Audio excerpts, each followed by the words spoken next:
ఎక్కువ దూరం నడిచినప్పుడు కాలి పిక్కలు పెట్టేయడం, నొప్పిగా అనిపించడం మనకు అనుభవమే.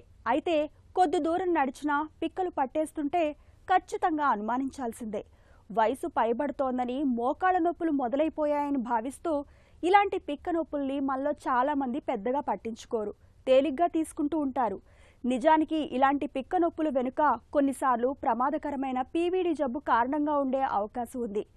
పెరిఫెరల్ వాస్కులర్ డిసీజ్ గా పిలిచే ఈ జబ్బు గురించిన పూర్తి వివరాల్ని డాక్టర్ని అడిగి ఇప్పుడు తెలుసుకుందాం.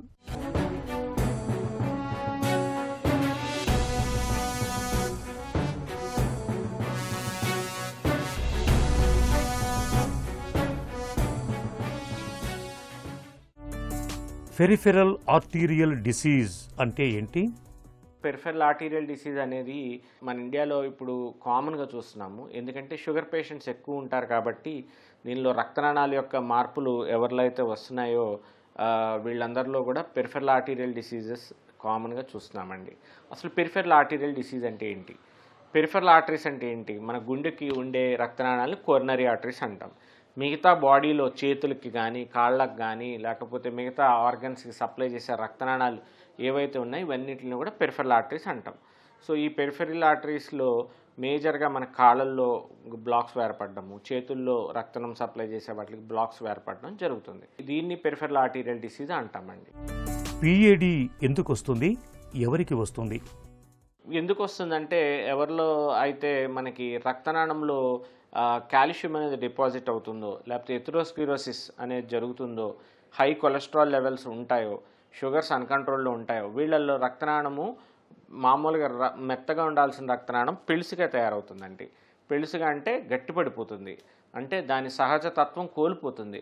ఎలా అంటే మనము కొత్తలో ఒక గొట్టం కొన్నప్పుడు ఎలా మెత్తగా ఉంటుంది, కొన్ని రోజులు ఎండలో పడేస్తే అది గట్టిగా అయిపోయి మనం ఇలా అనగానే ఇరిగిపోవటం ఇలా జరుగుతుందో, అలాగే రక్తనాళంలో కూడా సహజతత్వం పోయినప్పుడు గొట్టంలో ఆ రక్తనాళంలో కూడా ఆ పెళుసుతత్వం ఏర్పడినప్పుడు ఆ బ్లాక్స్ అనేవి ఏర్పడతాయి. దీన్ని ఎథెరోస్క్లెరోటిక్ కానీ కాల్సిఫైడ్ డిసీజ్ కానీ బ్లాక్స్ అని కూడా ఇవన్నీ రకరకాల పెథాలజీస్తో మనం పిలుస్తూ ఉంటాం.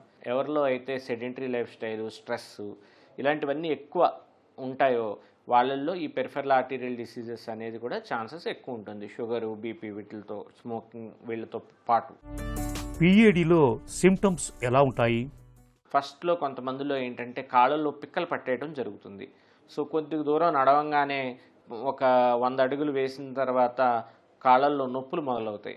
నొప్పులు మొదలై కూర్చొని వాళ్ళు రెస్ట్ తీసుకున్నాకే మళ్ళీ నడవగలుగుతారు. అది కొంతమందిలో 100 అడుగులు అవ్వచ్చు, కొంతమందిలో 500 మీటర్స్ అవ్వచ్చు.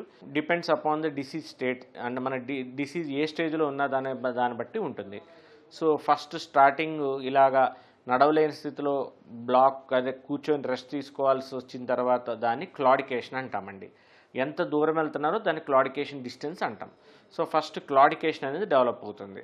ఈ క్లాడికేషన్ స్టేజ్ నుంచి స్లోగా రెస్ట్ పెయిన్ అనేది కూడా డెవలప్ అవుతుంది. అంటే వాళ్ళకి ఆ డిస్టెన్స్ తగ్గిపోవడంతో పాటు మామూలుగా ఇంట్లో కూర్చున్నప్పుడు కూడా కాళ్ళల్లో కానీ చేతుల్లో కానీ తీవ్రమైన నొప్పి రావడం అనేది జరుగుతుంది. ఎందుకు? రక్త ప్రసరణ అందక చేతులకి కాళ్ళకి. ఇంకా సివియర్ స్టేజ్లో గ్యాంగ్రీన్తో ప్రజెంట్ అవుతుంది. గ్యాంగ్రీన్ అంటే రక్తం అందక కాళ్ళలో చేతుల్లో వేళ్ళు కానీ కాళ్ళు కానీ పాదాలు కానీ నల్లపడిపోయి ఎండిపోయినట్టు తయారవుతాయండి. ఇంకా ఎర్లీ స్టేజెస్లో మనకి కాళ్ళ మీద వెంట్రుకలు తగ్గిపోవటము, కండ తగ్గిపోయి సన్నపడిపోవటము కాళ్ళు చేతులు. ఇంకొంతమందిలో ఏంటంటే ఈ పైకి ఉబ్బిన నరాలు బాగా ఎక్కువ కనపడము, కండ లేకపోవటం వల్ల గట్టరింగ్ ఆఫ్ ది వెయిన్స్ అంటాం. ఇవన్నీ కూడా పెరిఫెరల్ ఆర్టీరియల్ యొక్క సిమ్టమ్స్ అండి. పిఏడితో తీవ్ర స్థాయి సమస్యలు ఏమైనా? కాళ్ళలో నొప్పి, మంట కూడా చాలా బగబగ మంట అంటారు. అసలు వాళ్ళు అంటే ఏదో మండిపోతున్నట్టు, కాళ్ళల్లో మంట మీద కూర్చున్నట్టున్న తీవ్రమైన మంట, నొప్పి, 2 అడుగులు కూడా వేస్తే తట్టుకోలేని స్థితి.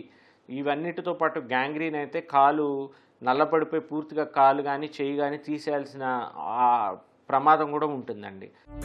పిఏడిని ఎలా నిర్ధారించుకుంటారు? ఏబిఐ టీబీఐ అనే ఒక పరికరం ఉంది.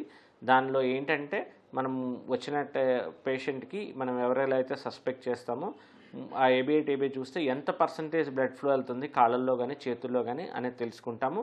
దీంతోపాటు ఆర్టీరియల్ ఏజ్ అంటే మన వయసుతో పాటు రక్తనాళం యొక్క వయసు కూడా మనం తెలుసుకుంటాము. సో దీనివల్ల ఏంటంటే మన రక్తనాళం ఏజ్ ఎక్కువ ఉందంటే ఏంటండి, డిసీజ్ యొక్క పరిణామం ఎక్కువ అవుతుందని. మన ఏజ్తో పాటు ఉందంటే మంచిగా నార్మల్గానే ఉందని. సో దాన్ని బట్టి కూడా మనం ముందుగానే పెరిఫెరల్ ఆర్టరీయల్ డిసీజ్ని గుర్తించవచ్చు.